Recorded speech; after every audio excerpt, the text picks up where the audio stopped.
الدين والصلاة والسلام على نبينا محمد وعلى آله وأصحابه أجمعين أما بعد. Baik, ayyuhal ikhwatu wal akhwat,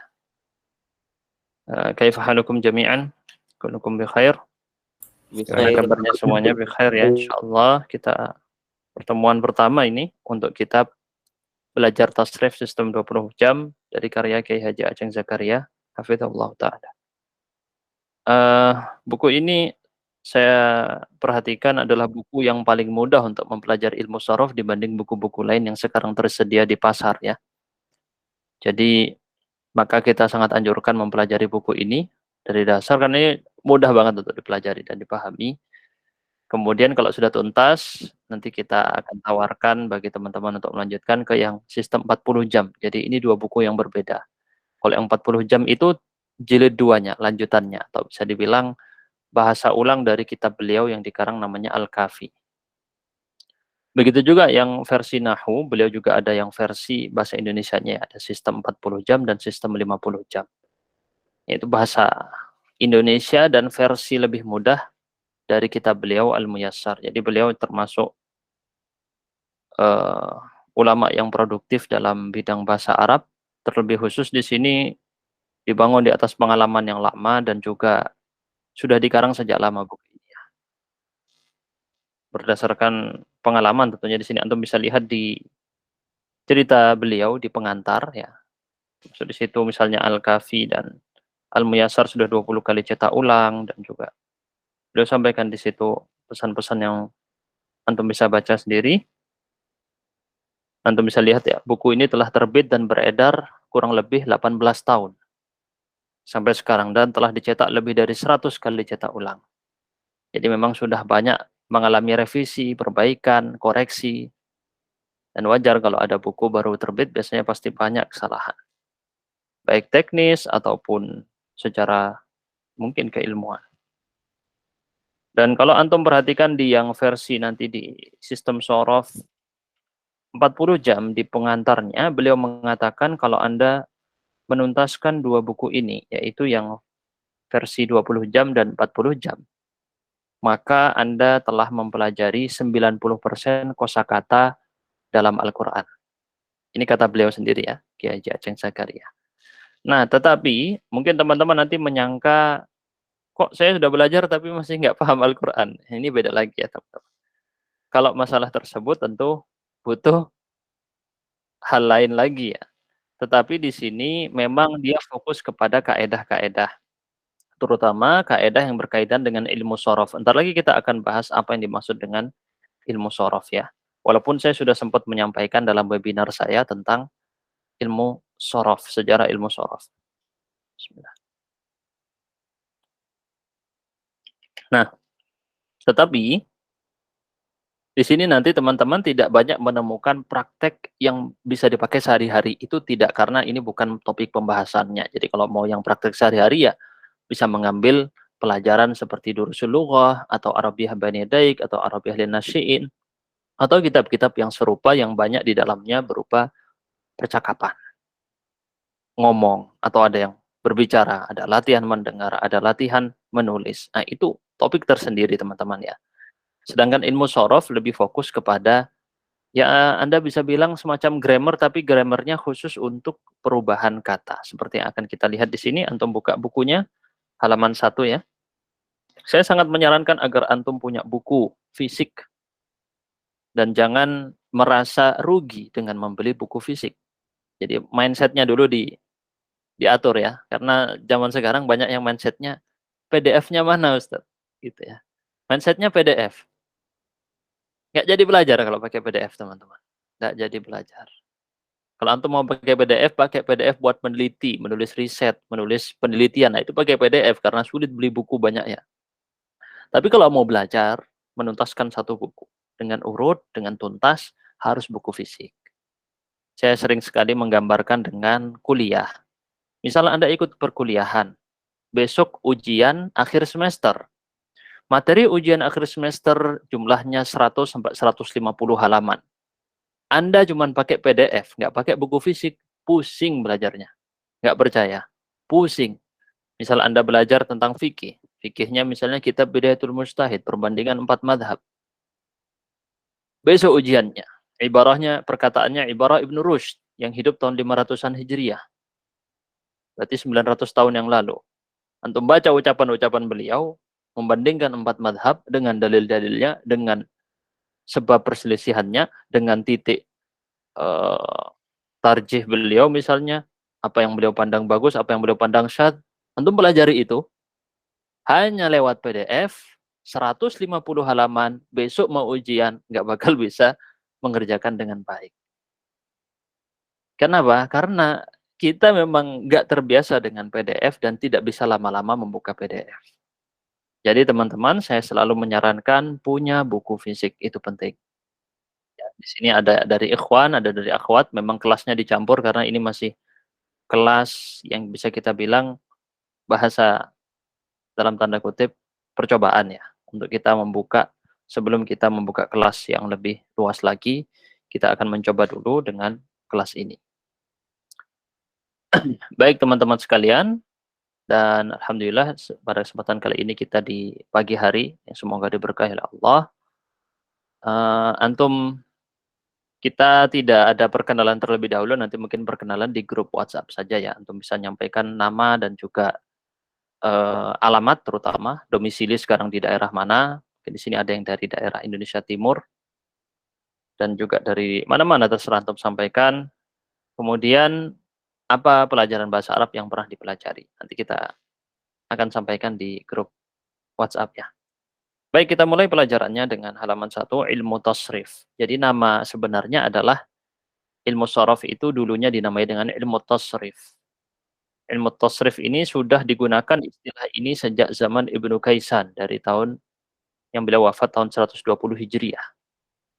Jadi istilah ini sudah dipakai dari sejak zaman Ibnu Kaisan rahimahullah. Dan juga sudah digunakan istilah ini termasuk diantaranya ya tadi sekitar tahun 100-an Hijriah, yang mana di situ ada murid-murid dari Abul Aswad Ad-Du'ali, dan juga ulama-ulama besar nahwu lain juga digunakan istilah tasrif sejak zaman Sibawayh.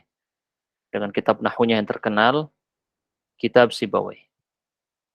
Dan saya sudah jelaskan secara rinci tentang sejarah ilmu sorof, saya sarankan Anda untuk mengikutinya. Kalau tidak mengikuti waktu itu secara hadir, bisa dengan mengikuti rekamannya ya. Agar Anda tahu bagaimana sejarah ilmu sorof, ilmu tasrif. Tasrif secara bahasa, tulisannya seperti berikut ini, saya tuliskan di layar ya. Tasrif. Seperti ini. Nah, apa arti tasrif? Tasrif artinya berubah, atau peristiwa atau kegiatan perubahan. Tasrif artinya perubahan. Ini secara bahasa. Adapun secara istilah, di situ ditulis ilmu yang mempelajari tentang perubahan kata bahasa Arab dari satu kata dasar menjadi beberapa kata jadian atau buatan. Jadi nanti akan kita kenal ada yang namanya kata dasar, ya seperti beliau contohkan di sini. Ada yang namanya kata dasar dan ada yang namanya kata jadian. Ini istilah beliau ya. Kalau antum mungkin bahasakan ada bahan dan ada yang sudah jadi, cetakan atau sesuatu yang sudah jadi. Kata dasar misalnya kataba artinya menulis, nanti Anda akan bisa ubah menjadi bentuk-bentuk lain. Seperti apa misalnya di situ ada yaktubu, artinya akan menulis. Uktub, tulislah, kata perintah ya. La taktub, larangan, jangan menulis. Maktab, tempat menulis. Katib, yang menulis. Maktub, yang ditulis. Jadi dari kata dasar menulis, Anda bisa ubah menjadi banyak bentuk yang lain. Bisa difahami ya? Jadi inti dari ilmu tasrif atau ilmu sorof adalah ini. Berubah. Bisa ditangkap dulu ya, maksud dari pelajaran ini, sehingga Anda tahu, suaranya kecil, kalau kecil di di logo yang gambarnya sound diubah, jangan gambar telepon tapi diubah jadi gambar sound. Bagaimana yang lain? Apakah suara saya kecil? Tidak. Jelas ya? Jelas. Baik, berarti ada masalah teknis di saudari yang suaranya kecil ya. Kita lanjutkan sekarang dengan nasoro. Contohnya ya, kata dasar yang lain. Kata dasar yang lain, nasoro. Diubah menjadi kata jadian, kata yang sudah berubah. Nasoro artinya telah menolong. Anda ubah menjadi yang lain. Seperti misalnya di sini, nanti ya kita pelajari, tentu sekarang belum tahu caranya. Jadi sekarang kita tahunya secara garis besar dulu. Nasoro menjadi yansuru, akan atau sedang menolong. Unsur, tolonglah. La tansur, jangan engkau tolong. Mansurun, tempat menolong. Nasirun, yang menolong. Mansurun, yang ditolong. Ini mungkin ada sedikit koreksi untuk kitabnya, misalnya ini artinya telah menolong, yang sini sedang atau akan menolong. Nah, antum lihat sekalian ya di situ ya. Nasoro tadi adalah kata dasar, bisa berubah kepada kata yang lain yang juga memiliki makna menolong, tetapi ada tambahan-tambahannya. Ada yang tempat, ada yang waktu, ada yang pelaku, ada yang objek, ada yang kata perintah, ada yang kata larangan, ada yang kata sedang terjadi, perbuatan yang sedang terjadi, dan seterusnya, banyak sekali. Dan bukan hanya ini saja teman-teman, nanti juga ada bentuk-bentuk yang lain. Jadi, secara kesimpulan dulu, antum pahami ilmu tasrif adalah ilmu yang mempelajari perubahan kata dari dasar menjadi bentukan-bentukan lainnya. Begitu ya. Dengan Anda tahu definisi ini, Anda tahu, oh manfaatnya apa saya belajar ilmu sorof. Gitu ya. Karena kalau Anda tidak tahu manfaatnya, Anda tidak akan tertarik. Misalnya Anda melihat suatu barang di online shop. Anda nggak akan tertarik beli dia kalau Anda nggak yakin ini manfaatnya apa. Ini gunanya buat apa. Jadi Anda harus pahami itu dulu agar Anda tertarik untuk menuntaskan pembelajaran ilmu sorof. Bismillah. Sebentar ya. Kita masuk kepada keterangan. Lafat tadi ada yaktubu, ada uktub, la taktub, maktab, katib, maktub. Semuanya adalah kata jadian yang berasal dari satu kata dasar, kata ba.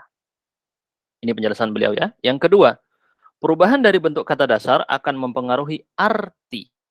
Jadi bukan hanya berubah bentuknya saja, luarnya berubah, dalamnya juga berubah. Jadi luarnya itu bentuk, ini kan ada di luar, akan mempengaruhi makna, makna ada di dalam.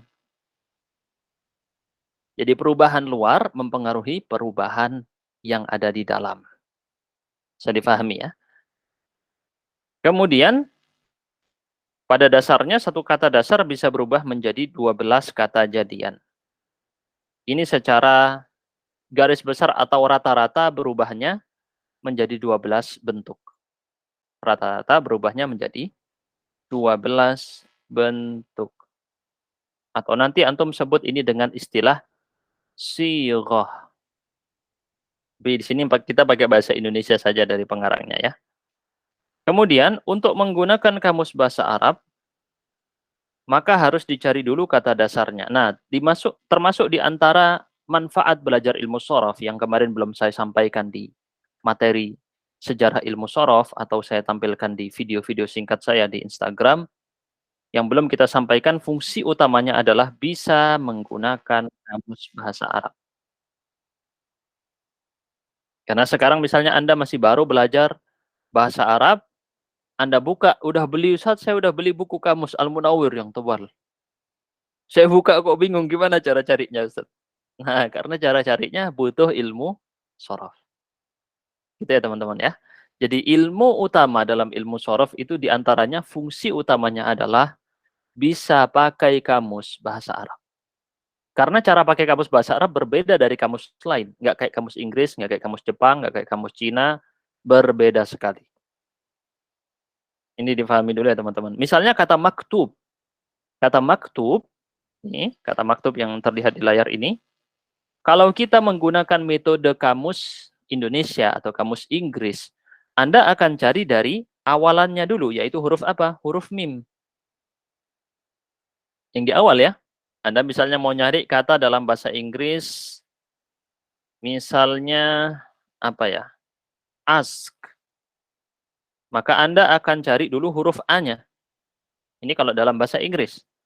Tapi kalau dalam bahasa Arab, bukan huruf mim-nya yang dicari dulu. Makanya teman-teman kalau buka kamus, yang kamus Arab, terus bingung kok saya nyari ini nggak ada, Ustaz. Bukan kamusnya yang nggak lengkap, tapi caranya Anda belum tahu. Jadi awalannya bukan mim yang dicari, tetapi yang Anda cari apa? Huruf kafnya. Kenapa kok huruf kaf? Karena huruf kaf adalah atau huruf pertama dari kata dasar.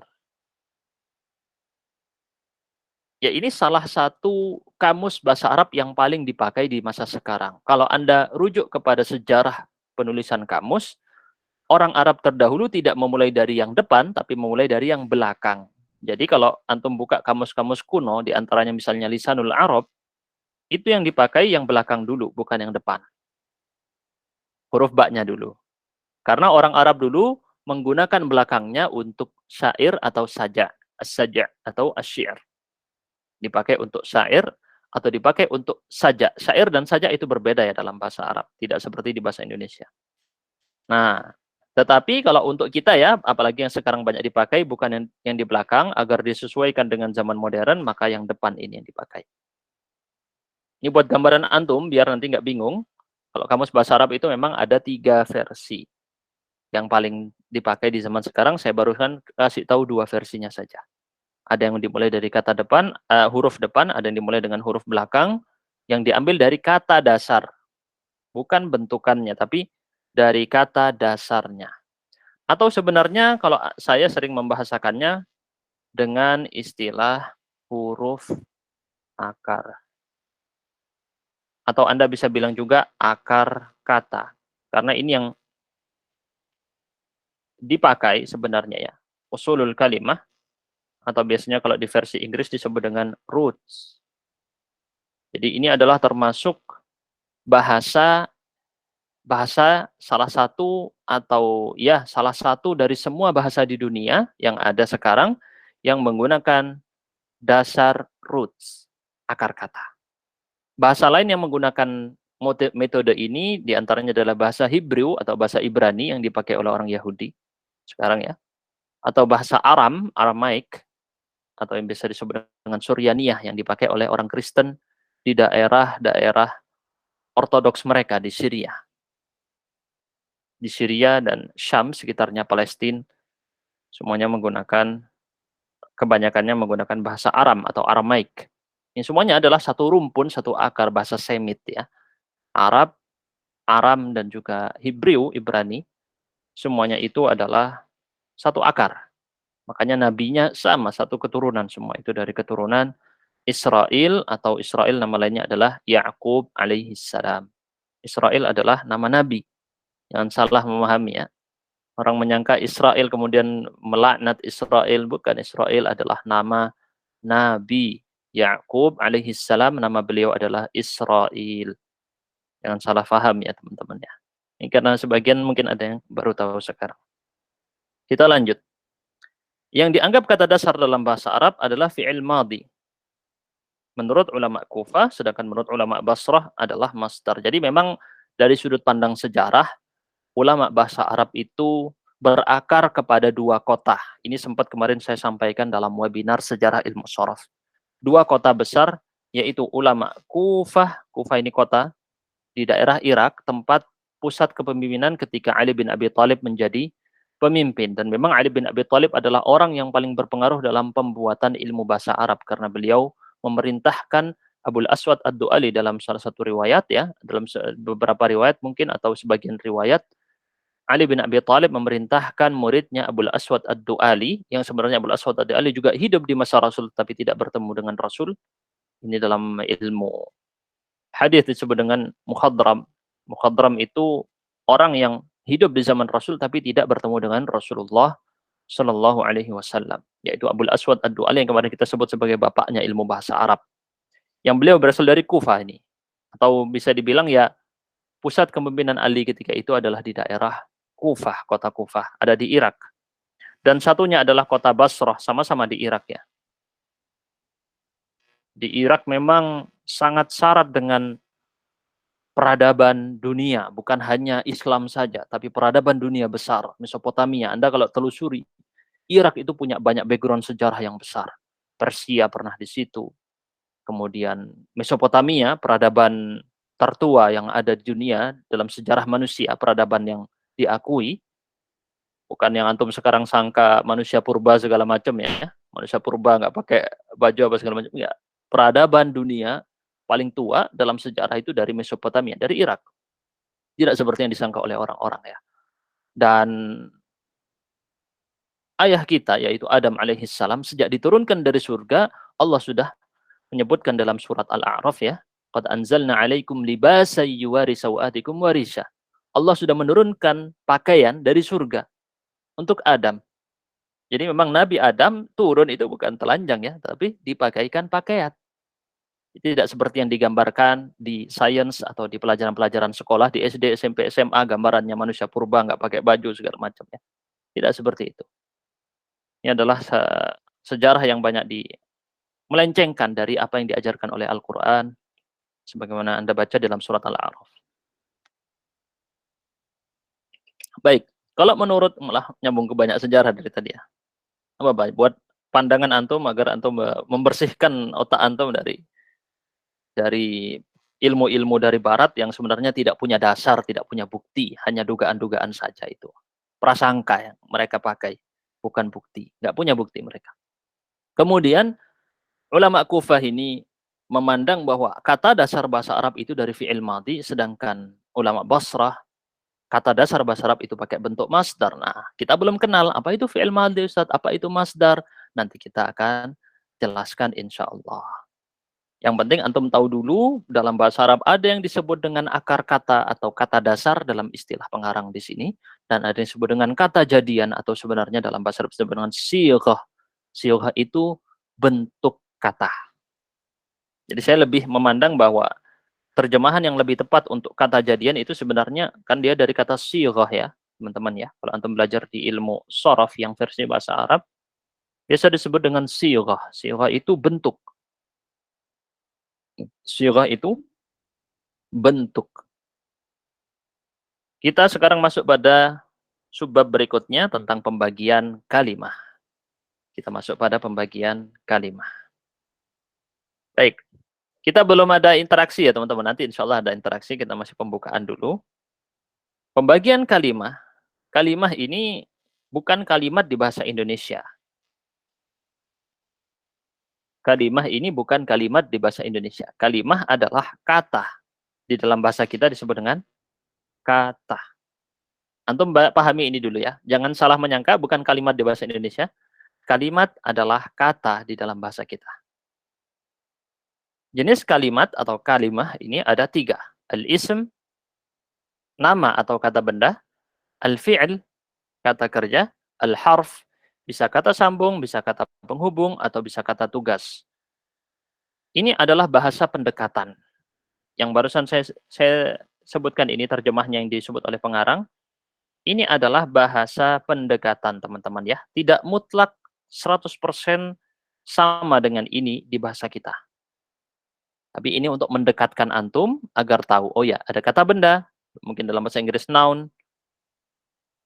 Bukan bahasa, kalau noun bahasa Sunda lain ya artinya. Kata kerja ini verb.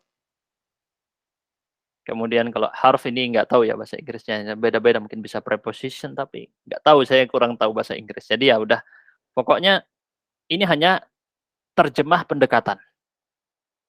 Adapun nanti kalau antum sudah jauh belajar, ternyata isim itu enggak 100% kayak kata benda di kita, misalnya gitu ya.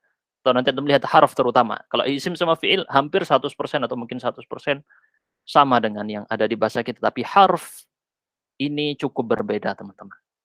Cukup berbeda. Tapi ya sudah, yang penting kita tahu dulu secara garis besar, isim kata benda, fi'il kata kerja, harf kata sambung. Mudah ya? Kata sambung memang yang paling lebih mudah untuk dipakai yang mana? Yang kata sambung ya. Karena harf itu intinya tidak bisa berdiri sendiri. Contoh di sini antum melihat ada al-ism, misalnya bait, rumah, benda ya. Madrasah, sekolah, benda juga. Ustadz, guru, itu juga benda. Menulis, kata kerja, yaktub, yaqra, Yajlis, duduk. Semuanya adalah pekerjaan. Kemudian harf yang tadi kita sebut dengan kata sambung, dan, atau, dan kemudian. Kenapa disebut dengan kata sambung? Karena dia tidak bisa kecuali harus disambung. Disambung dengan kata lain. Kalau tidak disambung dengan kata lain, dia tidak memiliki makna yang berdiri sendiri. Kenapa? Nanti antum akan belajar bahwa waw tidak selalu bermakna dan, au tidak selalu bermakna atau. Dia punya banyak makna yang lain, tergantung disambung dengan kata apa. Tergantung disambung dengan kata apa. Kalau disambung dengan kata ini, dalam kalimat tertentu, maknanya A. Tapi kalau disambung dengan kata lain, dalam rangkaian kalimat yang lain, maka maknanya B. Berarti dia tidak memiliki satu bentuk makna. Harf itu begitu. Jelas ya teman-teman ya? Karena dia harus disambung. Atau dalam istilah para ulama, biasa disebut harf itu tidak memiliki makna kecuali harus disambung dengan kata yang lain. Jadi kita lihat barusan ada 3 jenis ya. Untuk pembukaan, ada isim, ada fi'il, ada harf. Harf ini bukan huruf hijaiyah, bedakan ya. Harf ini bukan huruf hijaiyah. Al-ism, al-fi'il, al-harf. Dihafalkan dari sekarang? Al-ism, al-fi'il, al-harf. Ini harus dihafal ya. Sebelum kita masuk kepada pembahasan berikutnya, yaitu bagaimana kita mengenal isim, bagaimana mengenal fi'il, bagaimana mengenal harf. Ini sebenarnya mirip-mirip dengan yang ada di ilmu nahwu. Jadi memang pembukaan dasar sebelum belajar bahasa Arab memang biasanya menggunakan pembukaan ini. Agar Anda tahu bahwa kata dalam bahasa Arab hanya 3 jenis ini, tidak ada jenis yang keempat. Kecuali, kalau antum sudah jauh belajar, ada jenis yang keempat. Tetapi dia jenis yang bisa dibilang kecil sekali muncul. Ini kalau sudah jauh banget antum belajar nanti ada jenis keempat ya. Tapi sekarang kita tahu dulu ada 3 jenis.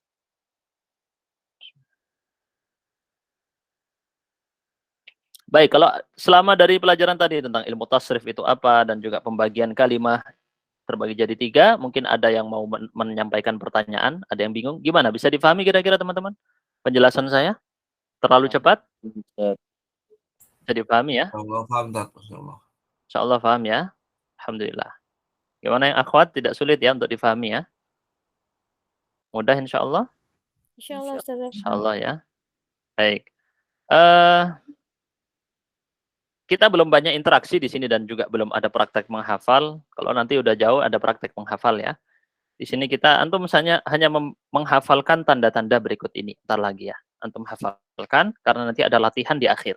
Kita akan ada latihan di akhir ini, di akhir pertemuan. Tanda-tanda isim dan fi'il. Jadi kita satu kali pertemuan adalah hanya membahas yang saya kirim di grup WhatsApp. Tadi saya kirim di grup WhatsApp hanya 2 materi yang kita bahas. Definisi tasrif, definisi ilmu tasrif, dan juga tentang pembagian kalimat. Setelah selesai materi, kita tutup materinya, gitu ya. Mungkin bisa 1 jam, mungkin bisa kurang dari 1 jam. Tidak, saya usahakan tidak lebih dari 1 jam, insya Allah. Karena antum akan ada kegiatan masing-masing, lagi ada yang mau kerja dan segala macam. Mungkin ada yang sambil masak sekarang ya. Macam-macam lah mungkin ya. Kalau yang tinggal di daerah WITA atau WIT mungkin sudah beda waktu lagi. Ala kulli hal, termasuk di antara kebaikan adalah memulai pagi hari dengan ilmu. Jadi insya Allah akan memberkahi kegiatan antum sepanjang hari ini nanti insya Allah. Antum lihat dampaknya dalam kegiatan antum dalam seharian ini. Sebentar. Bentar. Baik. Kita lanjutkan tanda-tanda isim dan fi'il. Jadi untuk mengetahui yang mana isim, mana fi'il, mana harf, kita butuh ciri-ciri. Misalnya, ini kita tidak menyebutkan sebagai suatu konfirmasi, sebuah penting saya bilang bahwa Allah menciptakan manusia berbeda-beda, menciptakan berbangsa-bangsa, bersuku agar kita saling mengenal. Karena suaranya kecil. Suara saya kecil ya? Turun suaranya, turun, Ustaz.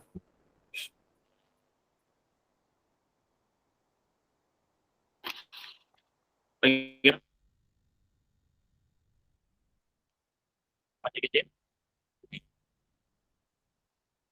Halo? Masih kecil, Sekarang Ustaz. bagaimana? Kecil banget suaranya. Saya tidak ada. Ini karena cahayanya tidak ada. Kalau baik. Kalau begini bagaimana? Ya, bisa Tat. Kalau agak dekat itu. Lebih jelas ya? Jelas, Ustaz, jelas. Jelas ya, tapi mungkin kualitasnya tidak sebagus yang tadi ya. Waktu awal-awal ya, nggak apa-apa deh. Jadi input daya listrik ke laptop saya, karena saya ini tidak ada di rumah ya teman-teman, saya di perantauan ini. Jadi saya hanya menggunakan alat-alat seadanya dengan laptop. Biasanya saya ngajar dengan komputer, dengan peralatan studio gitu ya. Tapi di sini tidak bisa, karena kondisi saya bukan di rumah. Gitu. Jadi mohon dimaafkan atas kekurangan ini.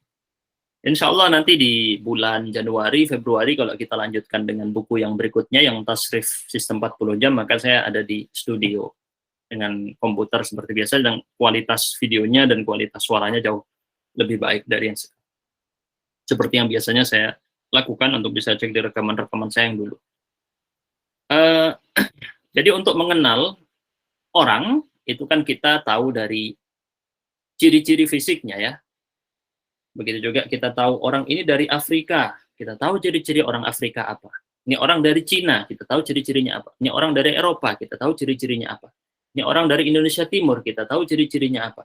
Ini orang dari misalnya dari Madura, kita tahu ciri-cirinya apa. Jadi kita butuh tanda-tanda ini untuk membedakan satu dengan yang lain. Di antaranya adalah isim dan fi'il.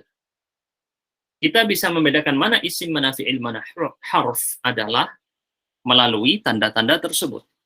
Ya, melalui tanda-tanda tersebut. Misal di sini tanda isim. Kita akan mengenal tanda-tanda isim ada 3. Pertama yang berakhiran kasroh. Jadi tanda yang pertama, kasroh. Tanda pertama apa?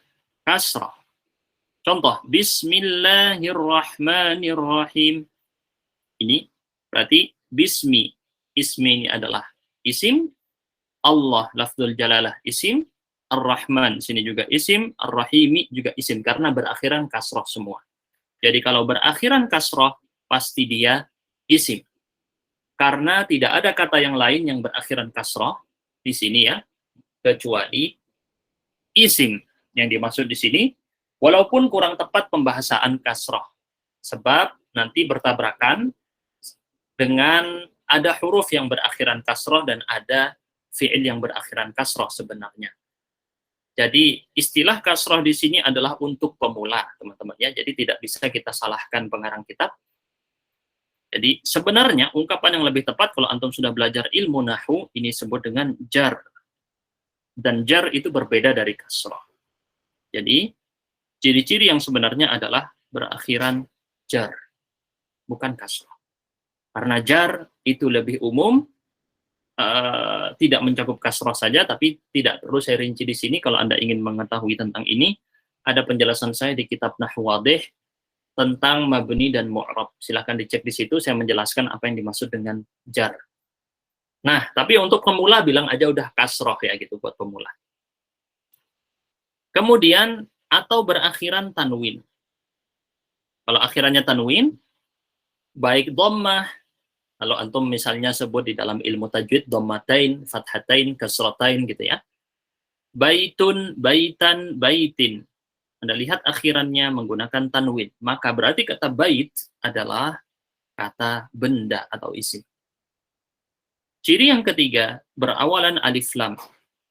Baik alif lam tadi qamariyah atau syamsiyah. Ini dipelajari di ilmu tajwid. Anda sudah belajar ini di ilmu tajwid.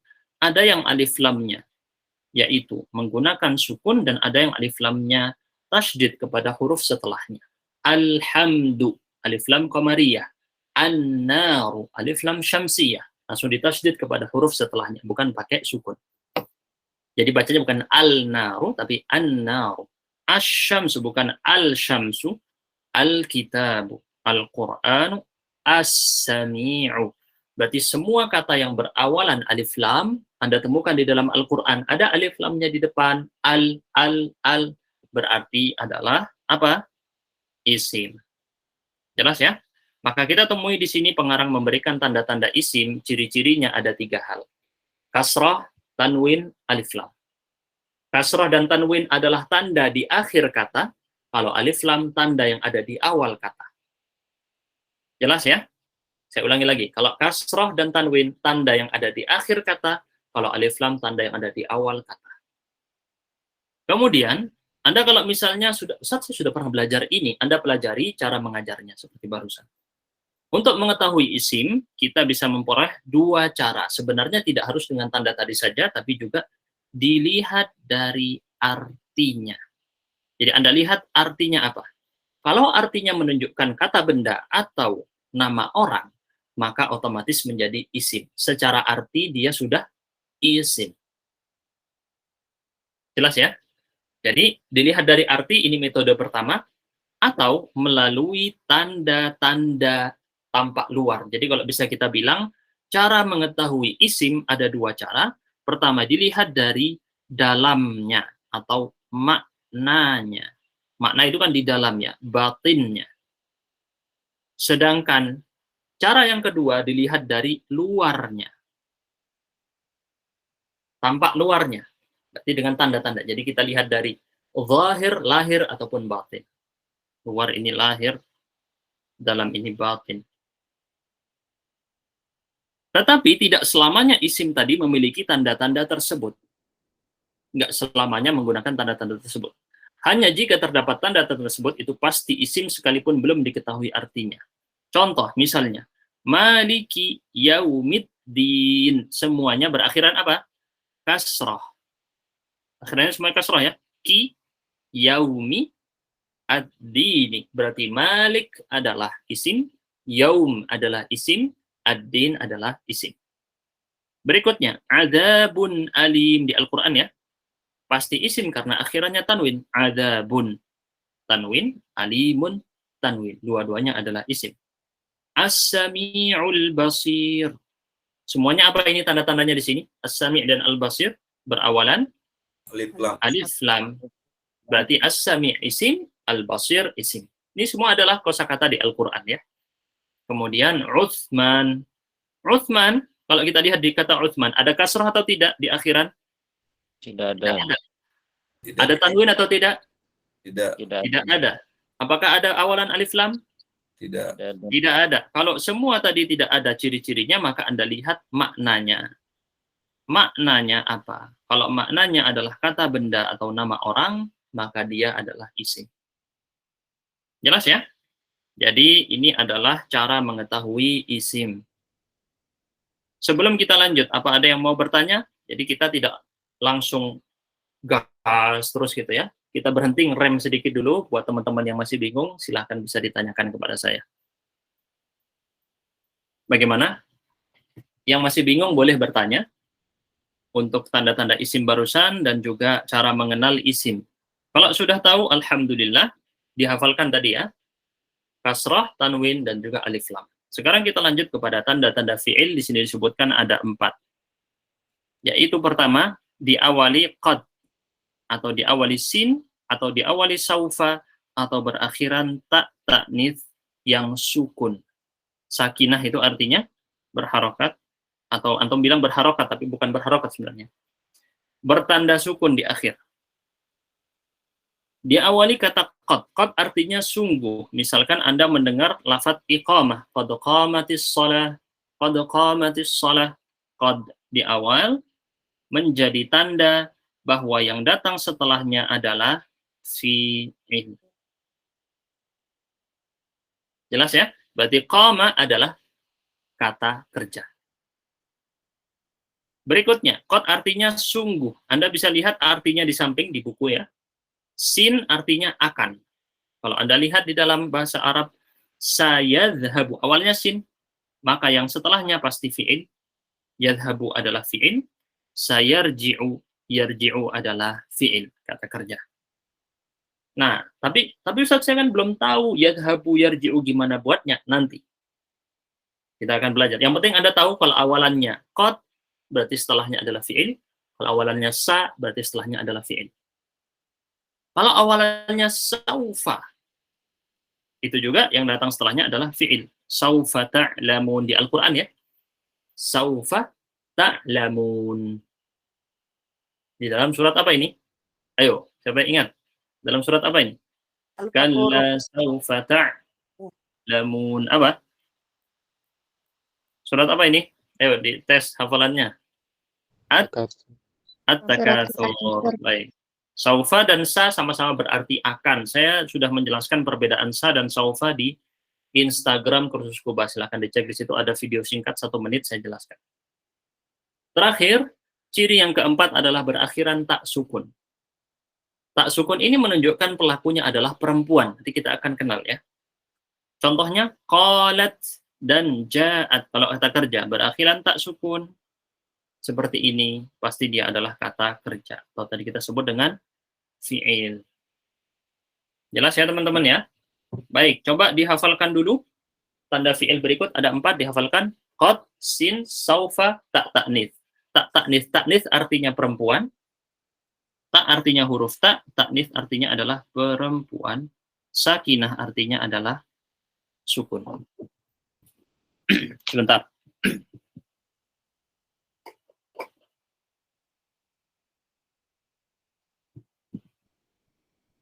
Jadi dihafalkan barusan, tanda-tanda fi'il ada 4, qad, sin, saufa, dan tak ta'nits sakinah. Catatan, sa, bedanya sa dengan saufa apa? Di situ pengarang sudah menyebutkan, sa untuk waktu yang jarak dekat, kalau saufa untuk yang masih lama atau masih jauh. Jadi berbeda secara waktu.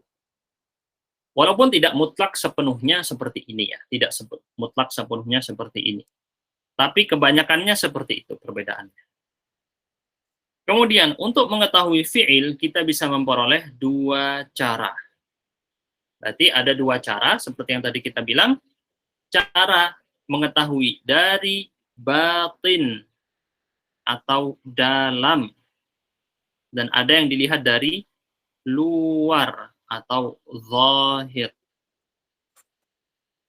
Jelas ya teman-teman ya?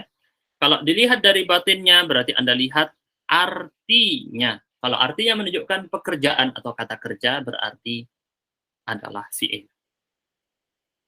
Walaupun tidak mutlak sepenuhnya seperti ini. Nanti kita akan pelajari lebih dalam, tidak sepenuhnya seperti itu. Tapi buat pemula kita bahasakan seperti ini dulu ya teman-teman. Ini buat pemula. Kemudian bisa dilihat dari luar, berarti lihat tanda-tandanya. Jelas ya? Jadi 2 cara seperti yang tadi cara mengenal isim juga terjadi pada cara mengenal fi'il. Tetapi ingat baik-baik, tak itu ada 2 bentuk, ada 2 macam. Ada yang namanya tak marbutah dan ada yang namanya tak maftuhah. Ini istilah yang antum perlu hafalkan. Tak marbutah. Marbutah itu artinya teman-teman diikat. Arti sebenarnya ya, diikat. Apanya diikat? Ujungnya, tulisannya nih ya, lihat. Tak marbutah, huruf taknya diikat. Yaitu ujung yang sini bertemu dengan ujung yang satunya. Ujungnya mana? Ini. Jadi ujung pertama yang ini ujungnya, yang ini ujung kedua. Bertemu, diikat. Ini namanya tak marbutah. Taknya ditulis dengan tertutup, diikat. Ujung dengan ujung satunya. Paham ya? Jadi Anda tahu asal-usul penamaannya, tak marbutah, karena ujungnya dengan satunya diikat, dipertemukan. Tak marbutah ini adalah seperti Aisyatu. Ini tak marbutah, Fatimatu juga tak marbutah di akhir. Tak marbutah ini bukan tanda fi'il yang kita maksud tadi. Jelas ya? Tidak boleh ditulis dengan tak mati atau sukun, tetapi senantiasa harus berbaris. Berbaris itu bersyakal, berharokat. Ini istilah orang dulu ya, baris namanya, atau berharokat, bersyakal. Sekalipun ketika Anda baca nanti ada sukun, Aisyah, tidak dibaca taknya. Fatimah. Ini jenis pertama tak marbutah. Jenis yang kedua namanya tak maftuhah. Maftuhah artinya terbuka. Tak maftuhah itu terbuka. Kok bisa terbuka? Tulisannya lihat terbuka. Ujung yang satu dengan yang lain dibuat terbuka. Ini yang pertama, ini yang kedua. Ujung yang ini dengan yang ini tidak diikat. Dilepas. Ujung kanan dan ujung kiri dilepas. Ini namanya tak maftuhah, terbuka. Jika tak tersebut di akhir kata dengan sakinah, yaitu sukun. Sakinah ini artinya sukun mati, maka kata tersebut atau kalimah itu kata adalah fi'il. Contoh zahabat. Tak maftuhah inilah yang dimaksud dengan tak ta'nits yang tadi disebut dengan sebagai tanda fi'il. Yaitu tak yang maftuhah, bukan tak yang marbutah. Berarti tak ada dua jenis, marbutah dan maftuhah. Yang dimaksud dalam tanda fi'il adalah yang maftuhah. Contoh, kita masuk pada contoh na'budu dan yaqra'u. Na'budu artinya beribadah, yaqra'u artinya membaca. Ini disebut dengan fi'il. Kenapa fi'il? Karena menunjukkan arti kata kerja. Qad aflahal mu'minun. Saya tanya, di dalam kalimat berikut, yang mana yang berupa kata kerja atau fi'il? Yang mana? Aflah. Aflaha. Kenapa aflaha? Karena ada kata qad sebelumnya. Apa artinya qad tadi? Sungguh. Jelas ya? Berikutnya, sayasla. Yasla adalah kata kerja atau fi'il. Kenapa dia kata kerja? Karena diawali oleh sa. Mudah ya? Sa'alat dan kharajat dan tabbat. Kenapa dia kata kerja? Dengan tanda apa di sini? Tabat karena ada ta'nis as-sakinah. Tak ta'nis sakinah atau kita bilang tak sukun perempuan. Kalau kita mau bilang bahasa Indonesia, tak sukun perempuan, tak mati perempuan. Kita sekarang lanjut setelah selesai tanda fi'il, kita ke tanda huruf. Mungkin ini agak kita percepat sedikit karena waktunya tinggal sisa 10 menit ya. Tanda huruf. Huruf, kalau huruf, Ustaz, kalau tadi kita sudah belajar fi'il, kita sudah belajar isim. Terus huruf gimana tandanya? Tanda huruf adalah selain isim dan fi'il pasti huruf. Makanya dia dibilang di sini apa? Tidak memiliki tanda. Jadi ciri-ciri huruf, kalau para ulama bilang ciri-cirinya adalah tidak ada. Dia nggak punya ciri-ciri. Gimana cara mengetahui huruf? Adalah mengetahui isim dan fi'il. Kalau udah tahu isim, tahu fi'il, Anda tahu yang mana yang huruf. Ibarat ada 3 benda. Ada 3 minuman. Minuman pertama, minuman kedua, minuman ketiga. Gitu ya. Minuman pertama, Anda bilang ini air putih. Minuman kedua, Anda bilang ini misalnya green tea matcha gitu ya. Ah, minuman yang ketiga ini apa nggak tahu. Nah, berarti tinggal kita tahu yang pertama dan kedua, maka Anda tahu jenis yang ketiga. Misalnya di sini hanya ada 3, ada kopi, ada green tea, ada air putih. Berarti otomatis yang ketiga adalah kopi tadi. Jadi Anda tahu jenis yang lain dengan mengetahui jenis yang lain. Seperti yang barusan Anda tahu huruf adalah dengan tahu isim itu apa, fi'il itu apa, berarti sisanya pasti huruf. Sisanya pasti huruf, nggak mungkin nggak. Jelas ya teman-teman ya? Jadi misalnya Anda tahu idza dan tsumma, karena idza tidak memiliki tanda isim dan tidak memiliki tanda huruf. Anda tahu tsumma adalah huruf atau harf karena dia tidak memiliki tanda isim dan tidak memiliki tanda harf. Tidak memiliki tanda fi'il. Jadi tanda isim tidak ada, tanda fi'il tidak ada. Ketika dua-duanya tidak ada, berarti dia adalah huruf atau harf.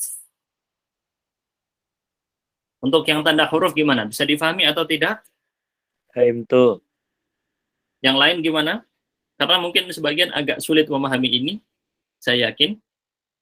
Jadi, kalau nggak punya tanda-tanda isim yang 3 tadi, dan tidak bermakna kata benda, tidak punya tanda-tanda fi'il yang 4 tadi, dan tidak bermakna kata kerja, maka dia pasti adalah huruf. Gitu ya. Anda mungkin mau membedakan, ini yang mana? Ini ada orang Afrika, orang Cina, dan orang Eropa. Gitu ya. Anda cuma tahu ciri-ciri orang Afrika dan Cina. Maka dengan Anda tahu, kalau bukan memiliki ciri-ciri orang Afrika dan tidak memiliki ciri-ciri orang Cina, pasti dia orang Eropa. Gampangnya seperti itu ya. Kita lanjut sekarang dengan latihan. Nah, untuk latihan ini, Anda disuruh memilih, menentukan apakah ini isim, ataukah fi'il, ataukah harf. Ustaz, tapi di situ ada yang nggak ada tandanya. Anda bisa lihat dari makna. Tadi kan kita tahu cara mengetahuinya juga dengan maknanya. Siap ya, insya Allah ya. Silahkan dikerjakan dulu di buku masing-masing. Kalau sudah selesai, sampaikan ke saya. Ini sebagai penutup dari pertemuan kita kali ini. Kalau sudah selesai, bisa sampaikan saya. Yang sudah selesai, klik tombol angkat tangan ini ya, mengerjakannya. Antum tulis di buku masing-masing ya. Nah, klik tombol angkat tangan kalau sudah selesai mengerjakan.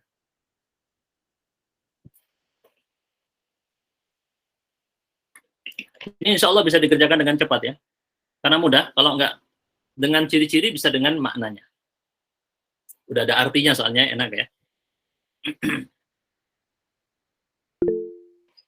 Ya, ini sudah selesai, klik tombol angkat tangan saja. Nanti kita urut menjawabnya dari yang sudah klik tombol angkat tangan. Ya. Dikerjakan saja, tidak perlu terburu-buru, nggak apa-apa. Anda tentukan isim, fi'il, atau harf, boleh sambil melihat yang di buku tadi. Silahkan. Kerjakannya ditulis ya, jangan nanti, Ustaz saya sudah mengerjakan. Di mana? Di pikiran saya. Saya ingin kerjakannya ditulis.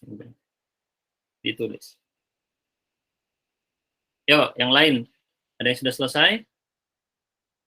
Siapa yang dari Indonesia Timur di sini? Ada yang dari Indonesia Timur? Ana Ustaz, Abu Muhammad. Dari mana? Kalimantan Timur. Tapi bukan waktu Indonesia Timur, WITA ya? Kalimantan WITA. Timur ya? Enggak, WITA. yang pakai WIT. Oh, Ada yang pakai WIT di sini? saya Wita. Ya, yang lagi di perjalanan tidak apa-apa, nggak usah. Yang bisa mengerjakan, silakan dikerjakan ya. Yang belum punya buku, langsung check out di Shopee, Tokopedia, Lazada, Blibli, terserah ya. Pokoknya langsung beli. Kalau sulit belinya, langsung hubungi admin. Beli buku fisiknya, itu penting ya. Kalau tidak punya buku fisik, nanti kurang maksimal belajarnya. Dan alhamdulillah bukunya murah sekali ya.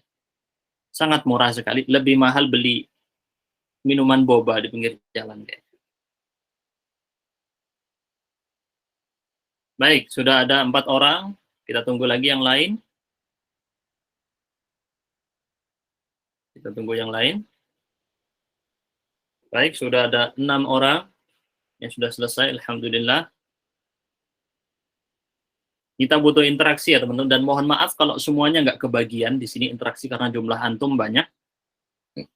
Dan memang ini kelas percobaan ya, tapi bukan buat dicoba-coba. Kalau yang nanti berikutnya kelas-kelas yang dibina oleh pengajar-pengajar lain nanti dibuat lebih khusus ya teman-teman, sehingga semua muridnya mendapatkan giliran untuk menjawab. Tapi kalau di sini kita sesuaikan dengan kondisi keadaan yang sekarang ya. Baik, saya pikir langsung kita coba menjawab. Yang lain misalnya belum ikutan di sini, nanti klik tombol angkat tangan ya. Klik tombol angkat tangan agar saya tunjuk. Karena kalau yang nggak angkat tangan sini saya takutnya lagi nggak bisa menjawab segala macam. Tapi yang klik tombol angkat tangan berarti sudah siap menjawab. Jadi sekarang kalau ada yang belum selesai tapi siap menjawab, klik tombol angkat tangan, nggak apa-apa. Kita mulai dari sini. Dua kata ya. Rahmatullah, silahkan. Ja'a. Ja'a fi'il. Fi'il. Terus. Allah. Allah isim. Isim. Lafzul jalalah isim. Tapi bukan berarti Allah. Bukan, teman-teman jangan salah memahami ya. Kemudian Allah tapi kan bukan benda Ustaz. Karena Allah yang menciptakan benda. Ya, kata benda itu bukan benda ya teman-teman. Ini hanya istilah yang dipakai untuk memudahkan kita. Kita lanjut berikutnya. Rani. Iya, kalau belum tahu cara Google Meet, sama-sama aja dengan Zoom ya. Sama-sama aja. Ada klik tombol angkat tangan itu gambarnya. Malah lebih simple ya Google Meet daripada Zoom. Insya Allah lebih simple, lebih mudah difahami. Berikutnya Rani Syahfitri. Al-Fath. Al-Fathu fi'il. Al-Fathu fi'il. Ada alif Isim, di depan. Isim. Ya. Isim. Terus Ra'aitu fi'il. Ra'aita fi'il. Fi'il. Di sini yang fiil saya warnai warna biru, isim warna merah ya. Kita lanjut ke bawahnya. Berikutnya Pak Yayan. Silakan Pak Yayan. Yadkhuluna. Yadkhuluna fi'il. Yadkhuluna fiil. Dini agama. Berbondong-bondong. Oh, min. Agama apa? Agama din saja. Afwajan enggak ya? Din. Din isim. Din isim. Betul. Baik. Jan, udah ya. Bagus, Pak. Nah, teman-teman di sini tadi mungkin ada yang bingung, Ustaz, kalau ada tandanya ditandain ya. Baik, saya akan kasih tanda yang ada tanda. Maksudnya tanda ciri-ciri isim atau fiil. Kalau ada tandanya saya kasih tanda. Al-Fathu ada alif lam di awal ya. Al-Fathu ada alif lam di awal. Baik, terima kasih Pak Yayan, bagus sekali sudah menjawab. Sedangkan yang tidak ada tanda tampak di layar berarti dilihat dari maknanya. Jelas ya teman-teman ya? Baik, berikutnya. Iswanurul. Silakan Iswanurul. 2 kata ya, yang di layar. Afwajan isim. Afwajan isim, tapi dia tulisannya berbondong-bondong, kayak kata kerja. Kenapa kok isim? Ada tanwinnya. Berakhiran tanwin ya? Ya. Berakhiran tanwin. Terus, Sabih fi'il. sabih fi'il. Kenapa fi'il? Karena dia perintah. Karena dia perintah, bermakna perintah. Bagus. Jadi bisa dilihat dari maknanya, teman-teman. Maha sucikanlah Allah. Sucikan dari sifat-sifat yang tidak terpuji yang dilakukan oleh orang-orang musyrik misalnya, atau orang-orang kafir. Kita lanjut, Dimas. 2 kata. Hamdi isim, Hamdi Wa. isim, harf. wa adalah harf. Kenapa hamdi ini isim? Ada kasrah. Berakhiran kasroh, betul. Wa adalah harf, huruf. Tidak ada cirinya. Karena tidak memiliki ciri isim dan tidak memiliki ciri fi'il. Betul. Berikutnya, Awi Tokasiwa. Silakan Awi. Dari daerah mana Awi? Sulawesi, Ustaz. Sulawesi. Tapi Wita ya, bukan Iya. Wite ya. Bukan Ustaz, Wita, Ustaz. Wita, baik. Hu. Huruf, Ustaz. Hu. Baik, Huruf. ini adalah poin bagus ya. Hu, apakah ini huruf? Sebenarnya bukan ya, karena dia adalah kata ganti. Kata ganti Oh, nah, Ustaz.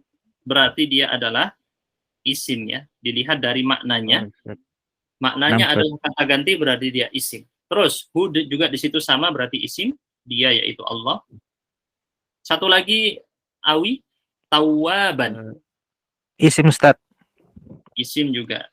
Kenapa isim? Karena domma, Ustaz.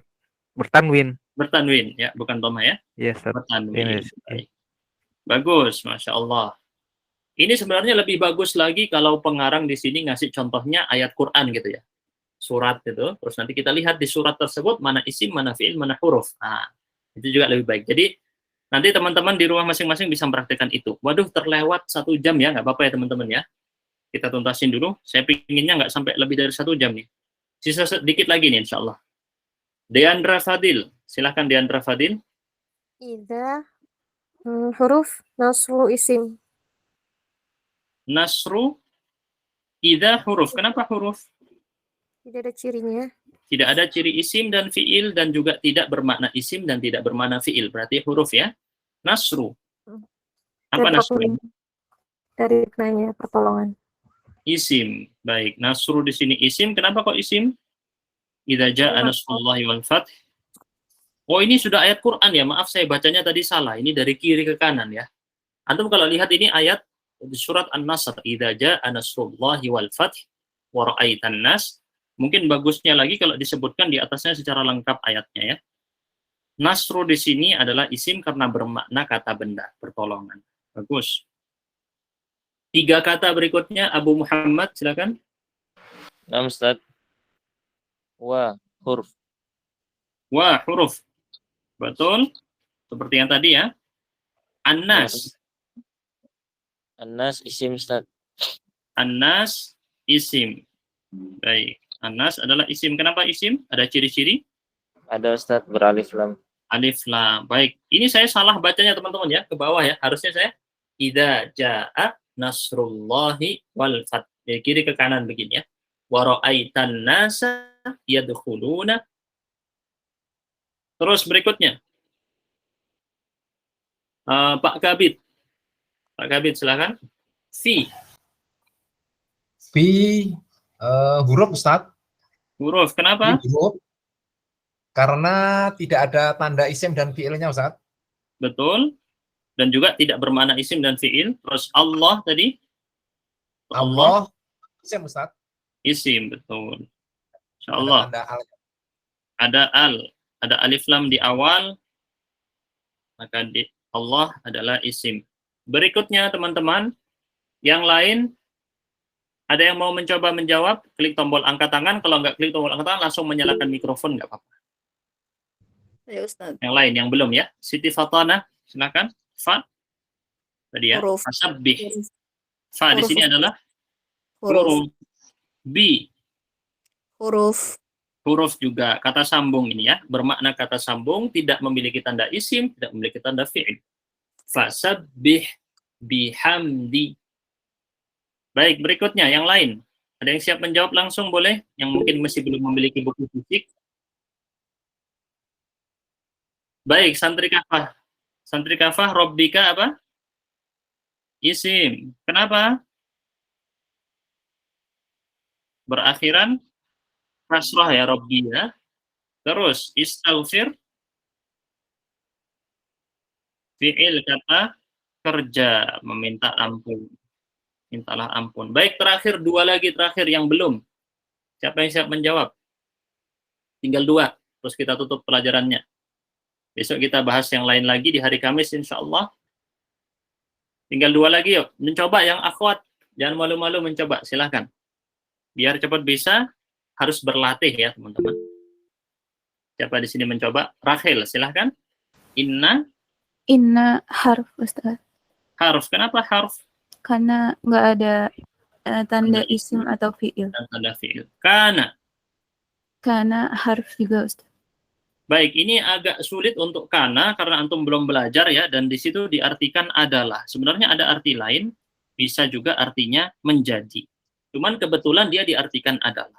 Ini mungkin hal baru buat teman-teman ya. Untuk karena dia adalah fi'il. Ya, tapi belum dipelajari. Jadi nggak apa-apa dicatat di buku masing-masing karena belum dipelajari. Dia adalah fi'il nanti ya. Karena ini termasuk kata kerja. Walaupun artinya adalah. Jadi Anda mungkin akan menyangka ini adalah harf Ustaz, karena maknanya seperti kata sambung. Tapi bukan. Nanti dia punya makna yang lain, diantaranya adalah menjadi. Allah Subhanahu Wa Taala misalnya berfirman, kun fayakun. Itu adalah bentuk perubahan bentuk dari kata kana. Kun jadilah, fayakun maka jadilah. Baik. Sementara ini dulu untuk jawaban-jawabannya bisa dilihat di layar. Insya Allah di pertemuan yang akan datang di hari Kamis kita akan lanjutkan pada pembahasan yang lain. Insya Allah Ta'ala. Mudah ya teman-teman ya pelajarannya, dan semuanya ini direkam jadi bisa ditonton lagi dan tonton ulang. Barakallahu fikum. Kita tutup. Subhanakallahumma bihamdika asyhadu an la ilaha illa anta astaghfiruka wa atubu ilaik. Mohon maaf dari saya bila ada kesalahan kata-kata. Wassalamualaikum warahmatullahi wabarakatuh.